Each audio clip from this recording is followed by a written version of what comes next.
నేను మీ వర్ష. ఈనాడు తెలంగాణ కాంగ్రెస్ ప్రజాప్రభుత్వం మేడారం జాతర కోసం 250 కోట్ల నిధులని కేటాయించి అనేక అభివృద్ధి కార్యక్రమాలు చేయడం జరుగుతుంది.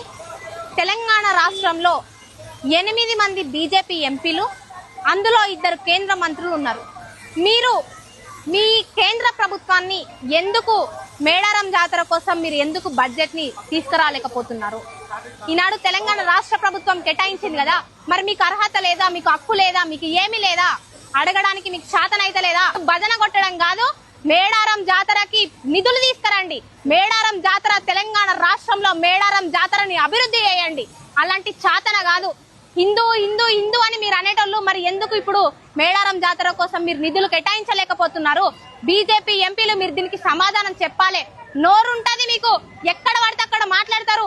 ఓ మా సార్ ఉన్నాడు, మా గురువు ఉన్నాడు అనేసి భజన కొట్టుకోవడమే తప్ప మరి మీరు ఎందుకు మేడారం జాతర కోసం నిధులు కేటాయించలేకపోతున్నారు? మేడారం జాతరని ఎందుకు మీరు జాతీయ హోదా కల్పించలేకపోతున్నారు? దీనికి సమాధానం చెప్పండి. నోరుంటే ఎంతో పెద్ద పెద్ద మాటలు మాట్లాడతారు, కానీ పనుల కాడికచ్చు కాదు, శాతన కాదు. ఒళ్ళు దగ్గర పెట్టుకోండి, మాట్లాడే ముందు ఆలోచించండి. నిధులు తీసుకురండి, తెలంగాణను అభివృద్ధి చేయండి. ఇలాంటి జాతరలని, ఇలాంటి దేవస్థానాలని అభివృద్ధి చేసి చూపియండి తప్ప ఇష్టం వచ్చినట్టు మాట్లాడితే ఇక్కడ చూస్తూ ఊరుకునే వాళ్ళు ఎవరు లేరు. ఇప్పటికైనా కేంద్ర ప్రభుత్వం దగ్గర మీరు ఒత్తిడి తెచ్చి ఎందుకు మీకు శాతం అయితే లేదా? తేనికి ఏం చేస్తున్నారు తెలంగాణ రాష్ట్రంలో? మరి ఎందుకు ప్రజలు ఎందుకు గెలిపించారు మిమ్మల్ని? గెలిపించినప్పటి నుంచి ఏమైనా చేసిండ్రా తెలంగాణ ప్రజల కోసం? ఒక్కసారి మీరు సమాధానం చెప్పండి.